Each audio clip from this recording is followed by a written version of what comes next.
A Era Vitoriana foi um dos períodos mais peculiares da história britânica. Apesar de governar um império gigantesco, com acesso a especiarias exóticas e ingredientes raros, os britânicos da época tinham hábitos alimentares que variavam entre o bizarro e o surpreendentemente incomum. Se você acha que hoje algumas dietas malucas são exageradas, espere até descobrir o que os vitorianos faziam para perder peso e o que consideravam um banquete digno da realeza. Ah, e um aviso: se estiver comendo agora, talvez seja melhor dar uma pausa. Bem-vindo ao Descobertas Fascinantes. Descubra os pratos e hábitos mais estranhos da Era Vitoriana e as histórias ocultas por trás deles. Broxi, a carne da morte. Imagine querer um bom pedaço de carne na Inglaterra vitoriana, mas a pobreza obrigá-lo a buscar a opção mais barata. A boa notícia: o açougueiro local tem um grande pedaço de carne a um preço irresistível. A má notícia: ela veio de um animal que morreu de doença.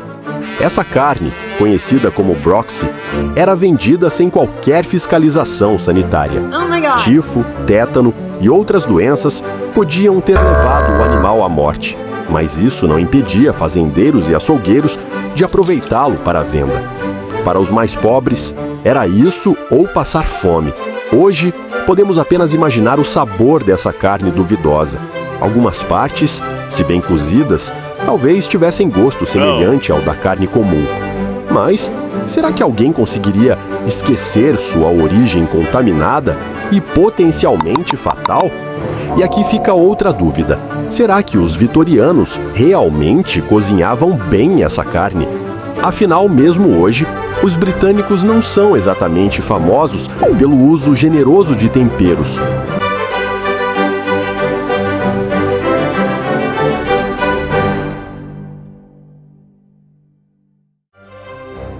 A dieta da solitária. A dieta mais nojenta da Era Vitoriana. A Broxi era qualquer carne proveniente de um animal doente, mas as mais comuns vinham de ovelhas, já que esses animais eram extremamente vulneráveis a doenças. Talvez você esteja se perguntando como os vitorianos tinham coragem de comer algo com alta probabilidade de estar contaminado. Bom, quando se descobre o que eles faziam para perder peso, esse risco parece até pequeno. As dietas malucas de hoje, como a cetogênica ou o jejum intermitente, podem parecer extremas para alguns, mas nada se compara a uma prática que se tornou um verdadeiro pesadelo na Era Vitoriana: a dieta da solitária. Sejamos justos com os vitorianos. Essa dieta era extremamente simples de seguir. Não exigia comer alimentos estranhos ou contar calorias. Bastava tomar uma pílula contendo um ovo fertilizado de tênia e esperar. Assim que o ovo eclodia dentro do corpo, o novo hóspede intestinal começava a consumir boa parte do que seu hospedeiro comia. O objetivo? Emagrecer sem esforço, enquanto o venço, o verme, fazia todo o trabalho por dentro. Mas e quando a pessoa atingia o peso desejado? Bom, era hora de se livrar da tênia. Aqui as coisas ficavam ainda mais bizarras. Algumas pessoas tomavam mais pílulas para tentar expulsá-la, enquanto outras seguiam um método ainda mais grotesco. Colocavam um copo de leite próximo de cada orifício do corpo e esperavam que a solitária saísse para investigar a bebida. Momento em que tentavam puxá-la para fora. Ah, sim, você ouviu direito. Essa técnica existia. E essa dieta ainda existe? Embora essa prática tenha surgido na Era Vitoriana, algumas versões dela ainda circulam hoje, tanto que o site O Globo, em seu portal de saúde, publicou um artigo alertando sobre os perigos dessa dieta absurda. Então, se por acaso você estiver pensando em tentar essa técnica revolucionária nos tempos modernos, melhor seguir o conselho da medicina do século XXI e manter os parasitas bem longe do seu prato.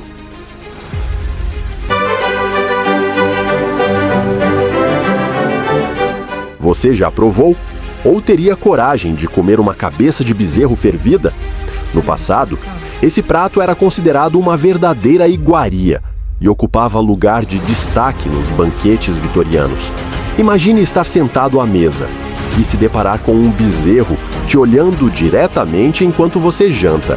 Você comeria ou recusaria educadamente? Comente aqui embaixo e me conte o que acha dessa tradição culinária. Seria um prato saboroso ou um verdadeiro pesadelo gastronômico? Na culinária, algumas tradições gastronômicas são tão polêmicas que chegam a dividir opiniões até hoje. Um exemplo disso é a vitela, cuja produção gera controvérsias devido ao sofrimento dos bezerros antes do abate. Mas na era vitoriana, um prato ainda mais incomum, envolvendo bezerros, era servido nos banquetes aristocráticos. A cabeça de bezerro fervida. Sim, você leu certo. Imagine estar sentado à mesa e, ao levantar a tampa de prata, se deparar com um bezerro cozido olhando diretamente para você. Para muitos vitorianos, isso não era apenas aceitável, era um verdadeiro prato principal, digno de ocasiões especiais. As receitas variavam. Algumas instruíam a ferver a cabeça inteira, retirar os ossos e depois assá-la, enquanto outras indicavam que a pele deveria ser mantida, com os pelos raspados após alguns minutos de fervura. Além disso, o cérebro do bezerro muitas vezes era retirado e utilizado para preparar um segundo prato, considerado saboroso. Embora não seja um item comum nos açougues modernos, esse prato ainda pode ser encontrado, se souber onde procurar. Afinal, para produzir vitela, é preciso abater bezerros, e as cabeças não desaparecem misteriosamente. Elas apenas não são mais expostas ao público, mas, com um pedido específico, é possível que um açougueiro consiga uma para você. Dentre as opções gastronômicas da época, a cabeça de bezerro fervida nem era das mais extremas. Na verdade, se alguém provasse esse prato hoje, talvez sua única reclamação fosse o sabor insosso, já que os temperos eram bem limitados. Curiosamente, o vegetarianismo já existia na Inglaterra vitoriana, embora fosse uma prática rara e com poucas opções disponíveis. Sem alternativas sofisticadas, aqueles que se recusavam a comer carne precisavam transformar vegetais em pratos principais. E um dos mais populares era a torta de repolho. Mas isso é assunto para o próximo prato bizarro da nossa lista.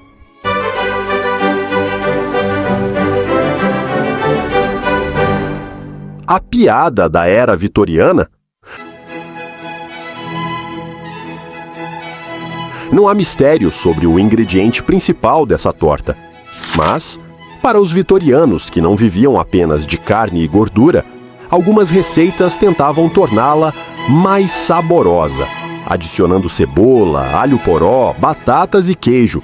O processo de cozimento, no entanto, deixava o recheio com uma textura nada convidativa, muitas vezes comparada à comida de bebê. O verdadeiro problema da torta de repolho não era o sabor, mas a reputação. Os carnívoros da época zombavam abertamente do prato como se fosse uma afronta à boa gastronomia.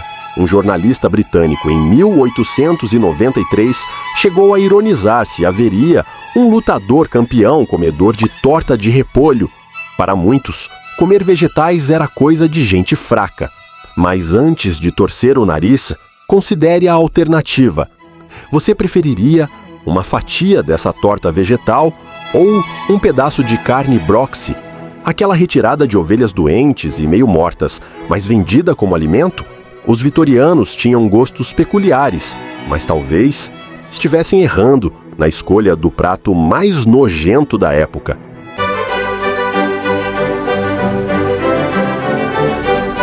Como os vitorianos mantinham a chama acesa? Na década de 1860, um casal recém-casado poderia esperar ter, em média, 6 filhos ao longo do casamento. Para manter esse ritmo, certamente precisavam de um pequeno incentivo, e nada melhor do que um afrodisíaco. As ostras já eram associadas ao desejo desde a Grécia Antiga. Então, será que os vitorianos recorriam a elas para aquecer o relacionamento? Bom, não exatamente. Sem refrigeração, as ostras frescas estragavam rapidamente. Para conservá-las por mais tempo, a alternativa era armazená-las em conserva, o que mudava sua textura e sabor. Ainda assim, eram uma opção acessível para quem buscava um reforço na fertilidade sem gastar muito. De acordo com fontes da época, 1 centavo comprava 4 ostras.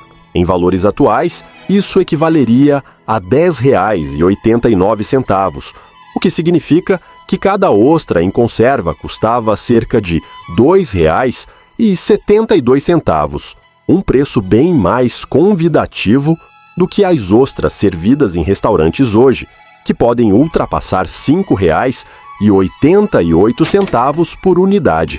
Claro, o frescor das ostras sempre foi essencial para quem aprecia o sabor. Mas, para os vitorianos, o que importava mesmo era o acesso fácil e barato ao que acreditavam ser um estimulante natural. Afinal, para manter uma família numerosa, toda ajuda era bem-vinda. Enquanto os adultos de baixa renda recorriam às ostras em conserva, as crianças das workhouses recebiam outra refeição, miserável, assim como suas vidas. Curta e inscreva-se para mais descobertas fascinantes. Gruel, o mingau que fez história.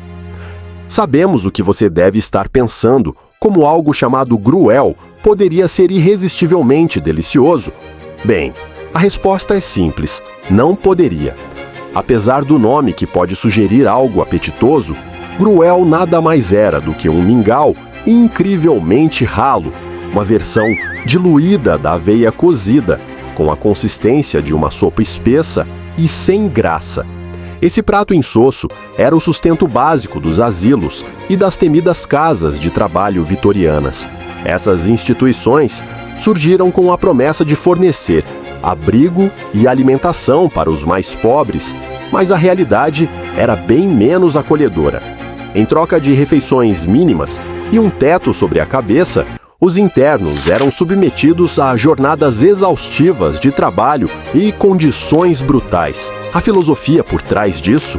Fazer com que a vida nesses locais fosse tão difícil que ninguém quisesse depender deles. A associação do gruel com a dura vida nas casas de trabalho se tornou icônica graças a Charles Dickens. No clássico Oliver Twist, o jovem protagonista imortalizou uma das cenas mais conhecidas da literatura. De tigela vazia nas mãos, ele ousa pedir mais comida. Por favor, senhor, posso ter um pouco mais? E claro, é sumariamente rejeitado. O detalhe é que Oliver não estava pedindo um prato requintado, mas sim mais um pouco daquela mistura aguada e insípida. Você sobreviveria na pele de Oliver Twist? E se você acha que essa era apenas uma dramatização literária, pense de novo. Muitas casas de trabalho britânicas proibiam oficialmente os residentes de pedirem uma segunda porção, como se aquela quantidade irrisória já não fosse castigo o suficiente. Agora, se por algum motivo inexplicável você quiser experimentar esse clássico da pobreza vitoriana, a receita é a mais simples da lista. Basta pegar 450 ml de mingau de aveia e diluí-lo em quase 4 litros de água. Depois é só deixar ferver até atingir a consistência desejada. Sirva para sua família, amigos ou para quem você quiser surpreender com um verdadeiro roleplay de tempos difíceis. Ah, e claro, existem versões que incluem especiarias para tornar o sabor menos sofrível. Mas isso, definitivamente, iria contra o espírito vitoriano de que menos é mais. E, no caso do gruel, menos era realmente muito menos.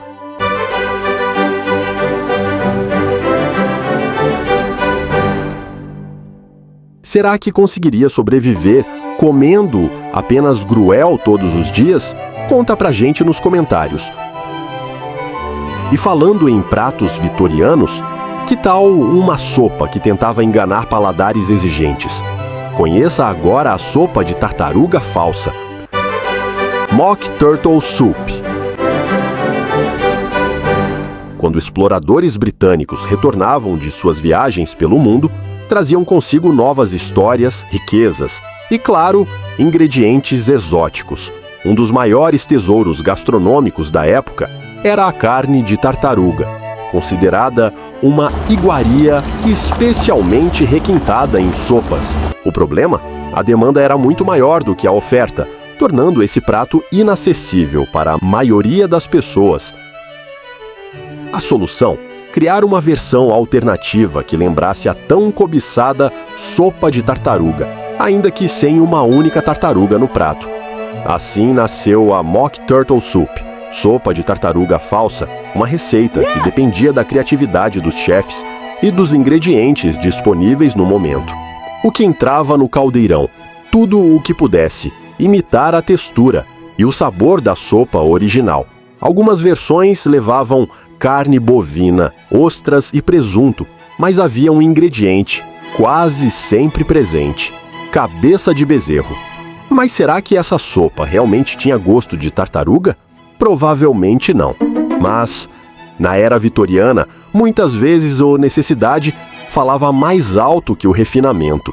E se as pessoas acreditavam estar saboreando uma autêntica sopa de tartaruga, quem poderia convencê-las do contrário? Agora, fica a pergunta: essa invenção gastronômica aguçou seu apetite ou apenas reforçou sua gratidão pela culinária moderna? Comente abaixo o que achou dessa curiosa iguaria do passado.